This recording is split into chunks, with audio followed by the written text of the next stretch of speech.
हप्ता आता लवकरच जमा होणार आहे। महिला बालविकास मंत्री आदिती तटकरे यांनी ही माहिती दिली आहे। लाडक्या बहिणीसाठी आनंदाची ज्यांनी या योजनेचा चुकीचा लाभ घेतलेला असेल त्यांच्यावर योग्य ती कारवाई करून त्या संदर्भातली रिकव्हरीची भूमिका ही शासनाची आहे।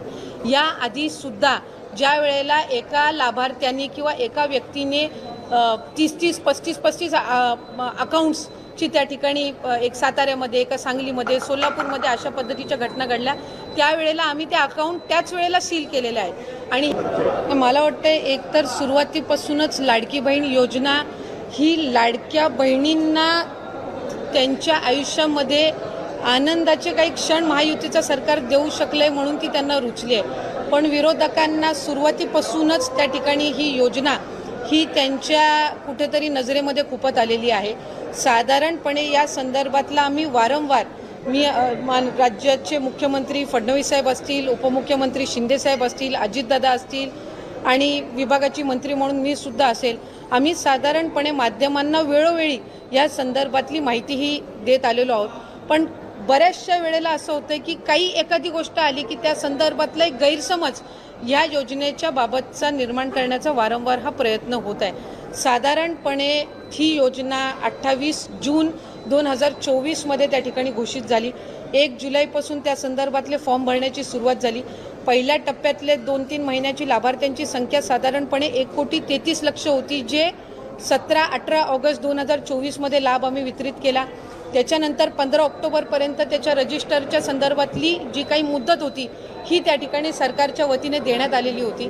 आणि या आधी सुद्धा प्रत्येक वेळेला ज्या वेळेला आम्ही स्क्रुटिनी ही जी प्रक्रिया आहे ही साधारणपणे सातत्याने चालणारी प्रक्रिया आहे। याचं कारण असं की वेगवेगळ्या विभागाचे जे डेटा असतात याचा ॲक्सेस त्या पर्टिक्युलर डिपार्टमेंटलाच असतो, त्या विभागालाच असतो। आज महिला व बालविकास विभाग जो आहे हा कृषी व्याप्त होणं ह्या जो कालावधी आहे हा निश्चितपणाने त्या ठिकाणी लागत असतो। जानेवारी महिन्यामध्ये आम्हाला कृषी विभागाकडनं त्या संदर्भातला अहवाल प्राप्त झाला आणि त्यावेळेला नमो शेतकरी योजनेअंतर्गत ज्या महिला लाभ घेत होत्या त्या संदर्भातला आम्ही स्क्रुटिनी केली।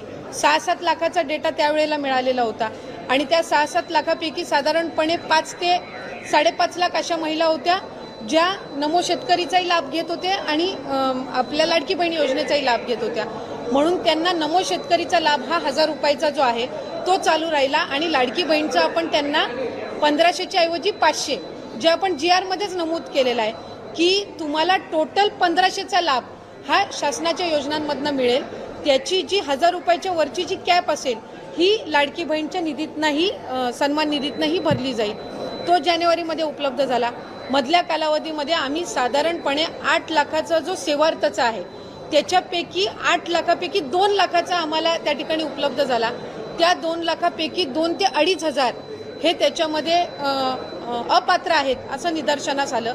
6 लाखाचा त्याच्यातला डेटा आणखीन आम्हाला अपेक्षित आहे। आता 26 लाखाचा जो डेटा आम्हाला माहिती व तंत्रज्ञान विभागाकडून प्राप्त झालेला आहे याची स्क्रुटिनी आम्ही विभाग म्हणून करतोय। एक गोष्ट आपण समजून घेतली पाहिजे की आम्ही प्रत्येक विभागाकडे त्यांचा डेटा मागितलेला आहे आणि तो डेटा आमच्याकडे विभागाकडे प्राप्त झाल्यानंतर त्या संदर्भातली स्क्रुटिनी होत असते। म्हणजे आत्ता ज्या माध्यमांकडे चाललंय की 14,000 पुरुषांनी लाभ घेतलाय का 21 लक्ष अशा महिला आहेत ज्या कुटुंबातले तिसरी महिला आहे आणि योजनेमध्ये 2 महिलांना आपण लाभ देत असतो।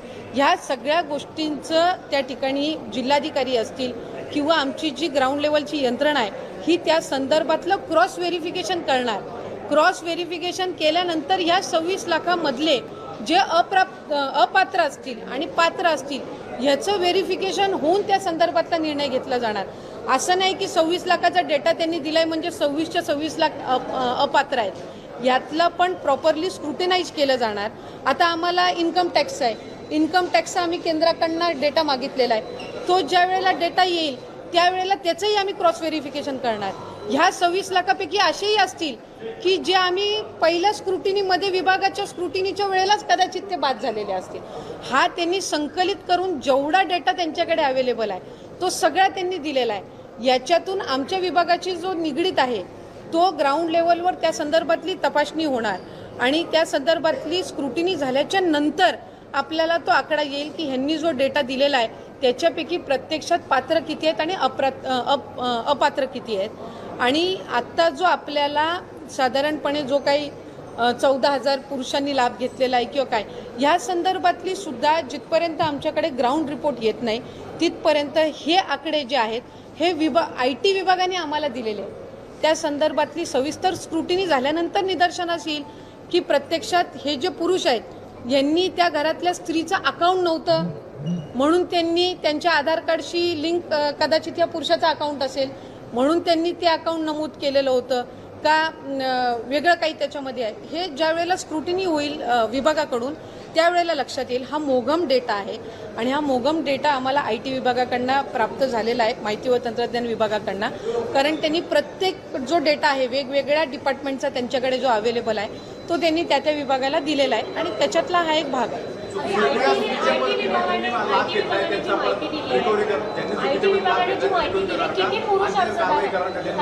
मी आपल्याला मगाशी नमूद केलं की साधारणपणे त्यांनी जी काही 14,000 14,500 दिलेला आहे हा मोगम डेटा आहे.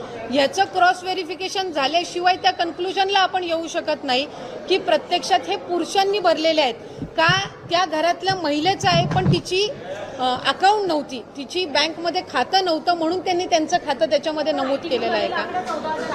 हा साधारणपणे 14,000-14,500 जो काही त्यांनी दिलेला आहे ह्या संदर्भामध्ये आम्ही क्रॉस व्हेरिफिकेशन केल्याशिवाय त्या कन्क्लुजनला किंवा त्या तपशिलामध्ये मला किती 14,000 पुरुष नक्की पुरुषांनी लाभ घेतलाय का त्या घरातल्या महिलेनी लाभ घेतलाय फक्त अकाउंट त्या पुरुषाचं दिलेलं होतं. या संदर्भातलं क्रॉस व्हेरिफिकेशन झाल्याशिवाय त्या कन्क्लुजनला आपण येणं हे निश्चितपणाने चुकीचं ठरेल. दुसरा जो आपण त्या संदर्भातलं विचारलं की समजा जे सरकारी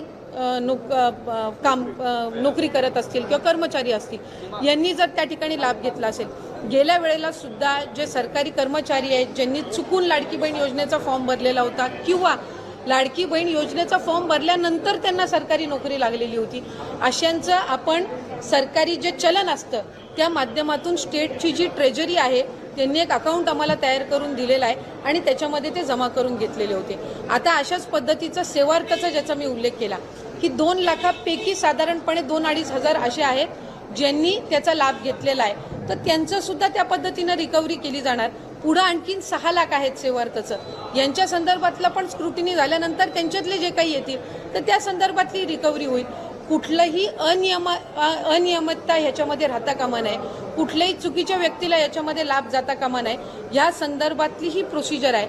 आणि मला आवर्जून माध्यमांच्या द्वारे त्या ठिकाणी राज्याच्या 13 कोटी जनतेला सांगायचे, बहिणींना सुद्धा सांगायचे की आम्ही याच्यामध्ये कुठलीही कमतरता न राहता कामा आणि प्रत्येक विभागाचा जसा जसा आमच्याकडे डेटा येईल, स्क्रुटिनी ही साधारणपणे रुटीन प्रोसिजर आहे आणि ती होत राहणार आहे. त्या संदर्भामध्ये असं नाही आहे की आता ही कंप्लीट 100% प्रोसिजर झाली.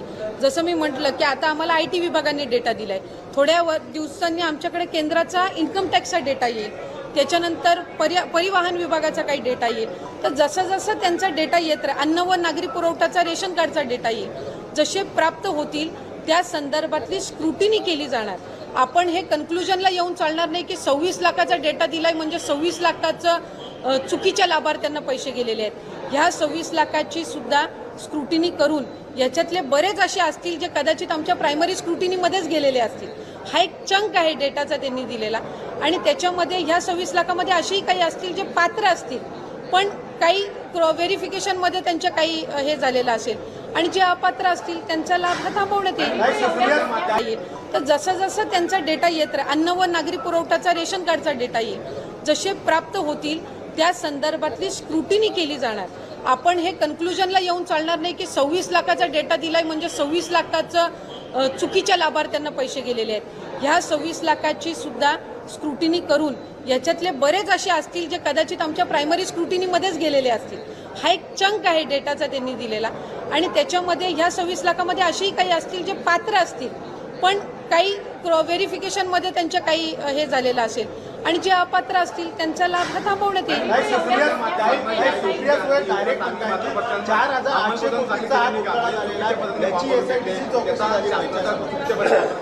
फॉर्म भरताना त्यावेळेला पडताळणी केली गेली का किंवा हे आता पैसे घेतले ते रिकव्हर करणार का आणि जर चुकीच्या पद्धतीने काही प्रशासनाच्या अधिकाऱ्यांनी चूक केली तर त्यांना शिक्षा होणार का. मी साधारणपणे या गोष्टीच्या संदर्भातला